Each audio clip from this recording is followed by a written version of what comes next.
Hi everyone, it's Jeff here from Avada. In this video, we're going to look at how to use pagination in Avada. Make sure you subscribe to our YouTube channel to keep up with all the latest videos like this one. And if you don't want to miss one, click the bell icon to get notifications of all new videos on our channel. Okay, let's begin.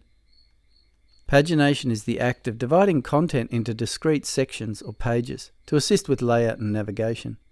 It can be used with basically any post type like blog or portfolio posts, or with WooCommerce products, in an image gallery, or even in search results. I have imported the Avada magazine pre-built site, and I'm on the news blog page here. As I scroll down the page, we can see an example of pagination at the bottom of the set number of visible posts, in the form of a Load More button. The blog posts here are being displayed using the postcards element, and so the pagination is coming from there. If I just come out of Preview and edit the postcards element, we can see the pagination type option towards the bottom of the General tab here. As mentioned, this is currently set to the Load More button, one of 3 pagination types available in all elements that support pagination. With this type of pagination, clicking this just loads the next set of posts on the page. The styling of the Load More button type is also available in the element on the Design tab. The other types of pagination are called pagination and infinite scrolling. If I change the type to pagination, instead of a Load More button, we see a series of numbers at the bottom. There are also global options to control this style of pagination at Options, Extras, Pagination. Here you have control over the styling and size of the pagination area, and so if I increase the width height option to 40, the border radius to 5, and the font size to 16, the pagination updates on the page. The colors are coming from the global defaults for links, as that's essentially what pagination is. If I now go back to the element and change the pagination to infinite scrolling, the numbers disappear.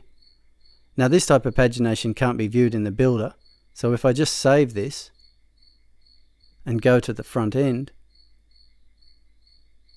this time as I scroll down, I reach the last post in the first set, and then another set loads, and I can just keep scrolling until we reach the end of the posts. And of course, it's not just blogs you can use pagination on.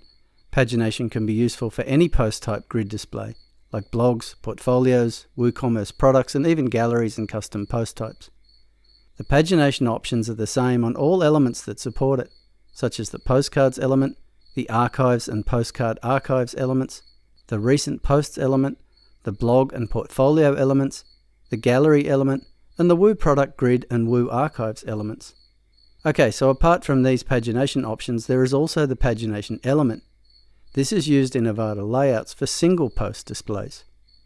If I go to Avada Layouts, we can see a fair few layouts here, and there are 2 that relate to the single posts, one with a sidebar and one without.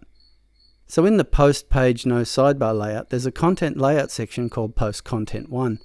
Let's just edit that.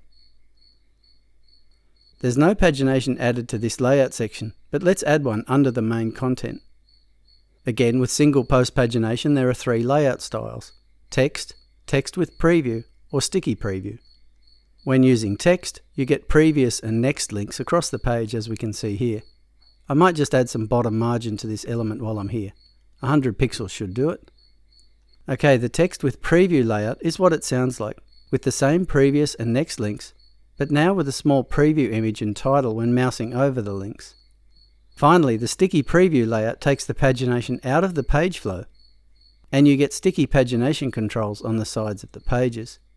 These can be styled on the Design tab.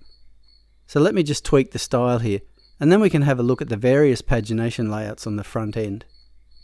I'll just save this and head to a blog post.